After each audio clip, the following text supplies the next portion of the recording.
সঙ্গীকে তার পূর্ণাচরী শ্রী রামকৃষ্ণ পরমহংস ভগবানের বাবা, তাকে আমার কোনো সন্দেহ নেই। স্বামীজি আরো বলেছিলেন, বেদ বেদান্ত আর যার সব অবদান করে গেছেন তা শ্রী রামকৃষ্ণ একলা দিন জীবনে তা করে দেখিয়েছেন। তার জীবন না বুঝলে বেদ বেদান্ত অবতার প্রভৃতি বোঝা যায় না। তার যতমত ততপথ এই বাণীর মাধ্যমে তিনি বহুত্বের মধ্যে একত্র, এই কথাটি এবং বহু বৈষম্যের মধ্যে সামঞ্জস্য বিধানের পথ দেখিয়ে গেছেন। আমাদের প্রাচীন শাস্ত্র বহু আগে এই কথাটি বলেছেন, একম সৎ বিপ্রা বহুদা বদন্তি, এই বাণীর মধ্যে সেটি শ্রীকৃষ্ণ বলেছিলেন যে আগমনের কারণটি সব কালের মমতা যোগ নষ্ট করন্ত করে। কালের প্রভাবে সেই মহান যুগের ভিতরে মলিনতা এসেছে। সেই মলিনতাকে দূর করার জন্য অবতারের বারে বারে আসতে হয়। তাই তিনি নতুন ধর্ম, নতুন ভাব আমাদের কাছে প্রকাশ করেন, যা যুগোপযোগী হবে, যা আমরা সহজেই গ্রহণ করতে পারব।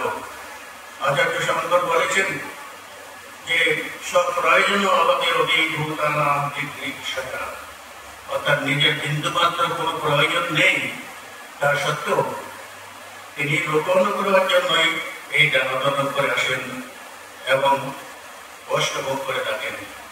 স্বামী অখণ্ডানন্দজি শ্রী রামকৃষ্ণ প্রবন্ধে লিখেছেন, প্রেমাবতার প্রভুর বিশ্বপ্রেম অভূতপূর্ব, অশ্রুতপূর্ব। প্রভুর ভুয়ার ভরা নামের সার্থকতায় আমার সর্বকলাপূর্ণ, এরকম আর কোনো যুগে হয়নি। প্রভুর সর্বধর্ম সমন্বয় ও কর্ম, জ্ঞান, ভক্তি ও রাজযোগের অপূর্ব সমীকরণের প্রভাবে মানব জাতি জ্ঞাত ও অজ্ঞাতসারী মুক্তির পথে অগ্রসর হয়েছে।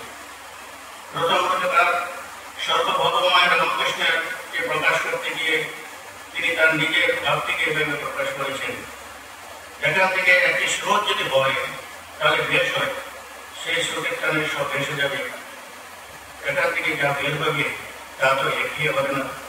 উত্তরে শ্রী রামকৃষ্ণ বলছেন, আমি যার ভাব সেই ভাব রক্ষা করি। বৈষ্ণবকে বলি তার ভাবটা রেখো, শাস্ত্রকে বলি তুমি তোমার ভাবে এগিয়ে যাও। তবে বলি একথা বলো না আমার পথ সত্য আর সব মিথ্যা। হিন্দু, মুসলমান, খ্রিস্টান সকলেই নানা পথ দিয়ে একই জায়গায় যাচ্ছে। তার সর্বধর্ম সমন্বয়ের তাৎপর্য যোগকর্ম সাধন।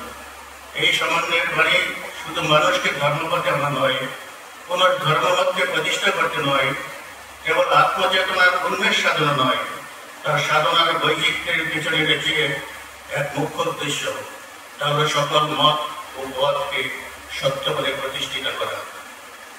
এই পরমসত্য উপায়স্বরূপে বিভিন্ন মত ও পথকে সমান মর্যাদা দেওয়া ও শ্রদ্ধা প্রদর্শন করা হচ্ছিল তার সর্বধর্ম সমূহের বিষয়টি।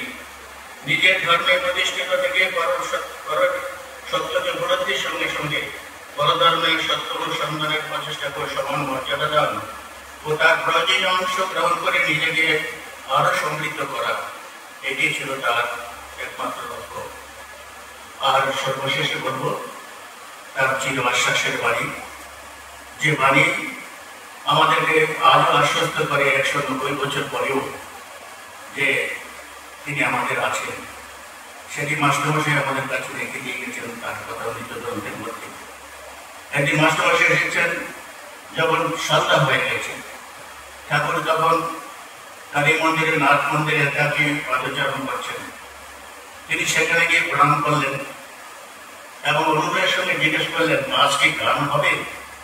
কারণ তিনি তার ঠাকুরের গান খুব ভালো লাগে এবং সেই গান তার পরকালে তিনি শোনেননি, সেই সুর শুনেননি। তাই জিজ্ঞেস করছেন, আর কি গান হবে?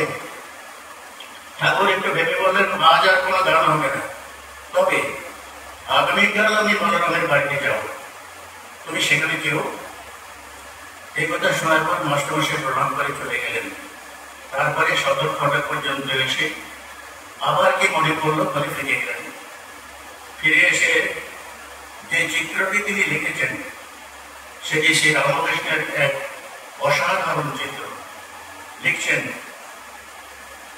একাকী নিঃসঙ্গ পশুরাজ যেন অরণ্য মধ্যে আপন মনে একাকে বিচরণ করিতেছেন।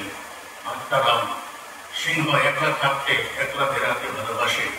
অনপেক্ষ অবাক হয়ে মাস্টার আবার সেই মহাপুরুষকে দর্শন করিতেছেন।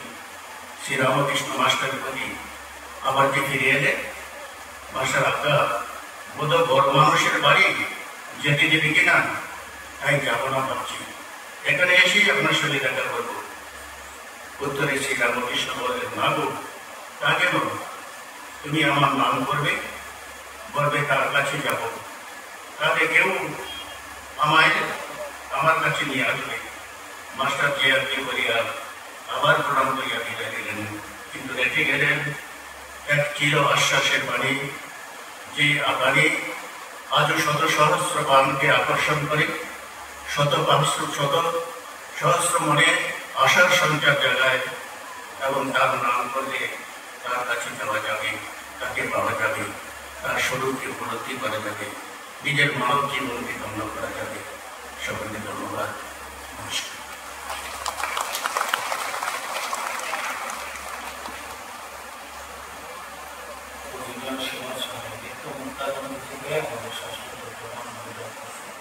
আমাদের পরবর্তী কথা স্বামী বেদ প্রশান্তজি মহারাজ, সম্পাদক আমাদের ঝাড়গ্রাম সেন্টার, সেখানকার সম্পাদক।